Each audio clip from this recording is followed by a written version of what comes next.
In the middle of the pandemic, I moved from California to Alabama. I moved away from part of my family, my best friend, and my home to a place where I knew nobody. And because of COVID restrictions, I didn't get the chance to know anybody. I walked into a school full of masked faces, and I honestly felt really lonely. On top of being an outsider, I was nervous. I still feel awkward in a room full of people. Before, when you were online and a conversation got a little awkward, you could just leave the chat. But now, you have to think more face-to-face, which makes people more anxious. I was fortunate in the fact that I had social media both before and after my move and in and outside of my new school.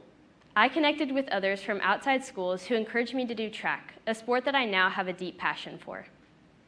Recently, I've been able to connect with people that go to my gym, and I'll often work out with some of those friends. After a long day of school, I can always count on my friends on social media to bring a smile to my face, whether it be over a funny video or just simply seeing their face. I've been so fortunate in the fact that I've been able to connect with others that share my interests. However, the online world has never been completely safe, but that doesn't mean that we dismiss it. It means that we think of what could go wrong, make a plan, and trust that everybody's going to follow that agreement. Think as a family of scenarios of what could go wrong and make a plan for when this might happen. This might actually lessen the stress when a situation arises. Kids often feel nervous when going to their parents, and some parents heavily monitor their kids' social content. However, these may be the same parents that are completely fine with their kids going out without much supervision. Consider this. Schools aren't always safe. Churches aren't always safe. The solution is trust and partnership, which is something that my parents and I had a hard time with going into the online world. Teenagers fear that their parents will have a reaction that does not help the current situation that they are in. However, we can change this. Parents often have a fight or flight reaction which makes them want to wrap their children up and protect them. But with today's social and digital technology, kids need freedom, guidance, and the ability to show their parents that they are trustworthy. So what does this look like? Trust for parents looks like knowing that they can come to that their kids can come to them if they ever need help. And trust for kids looks like knowing that they can come to their parents even if they did something wrong. Kids want to go to their parents.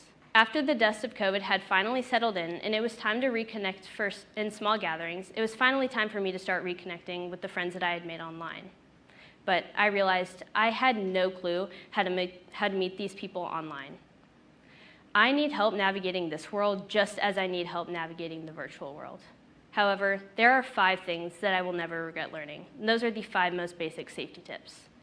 The first is privacy and location settings. The second is to pause before you post and know that not all people in the background of your videos want to be there. 3, share very little about yourself when first meeting a person. 4, know that you have a digital footprint and you want what you post to reflect you positively. And 5, know that if you see any inappropriate content, to report it.